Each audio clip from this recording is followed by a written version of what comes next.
Canadian military historian and author Tim Cook visited the St. Catharines Museum recently. Cook was in the midst of a book tour promoting his latest work, Fight to the Finish. It's a massive story. Think of Canada in the Second World War. 1.1 million Canadians served in the war. It's about 1 in 10 Canadians served. And we fought around the world. Our navies fought on all the oceans, land campaigns, air campaigns.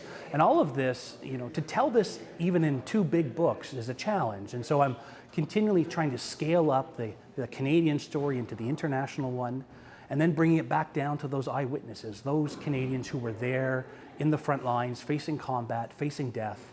Cook is known for more than being an author. He also teaches at Carleton University and is the director of research at the Canadian War Museum. One of the great things about working in a museum is having to find ways to share and tell the complex history of our country to all Canadians. And I think that's had an impact on my writing, where I'm known as a popular historian or a trade historian.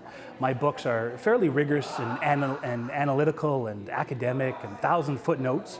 I do a lot of time researching, but I tell it in a very engaging way, influenced by Pierre Burton and people like that. So it's always a story of eyewitnesses at war. These 2 books on the Second World War and Canada at war, really the first 2-volume history in 75 years since the war. Fight to the Finish is the 2nd volume of Cook's Canadians in World War II series.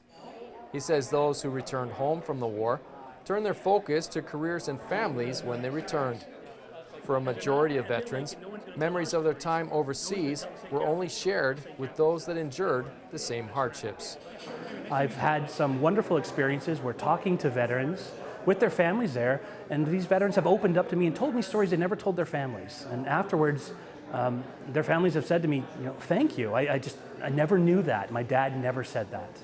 Was it important to you to plug into stories and personalities from coast to coast to tell the Canadian story? Yeah, I try to get stories from across this country. 1.1 million Canadians served, and so there's an enormous number of veterans. But of course, what is left behind in letters and diaries and memoirs is something of a chance. And I try to do a broad swath, but not every region can be. I'm not building a political cabinet here. I'm not trying to find everyone from a certain region. I'm trying to tell representative stories.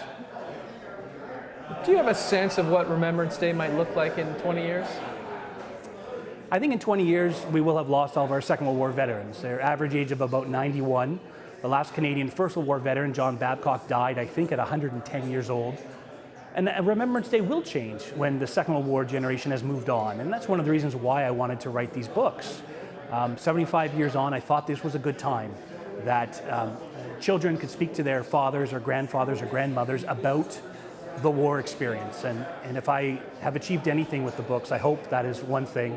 I think Remembrance Day will continue on. We have new generations of veterans, peacekeepers and Afghanistan veterans.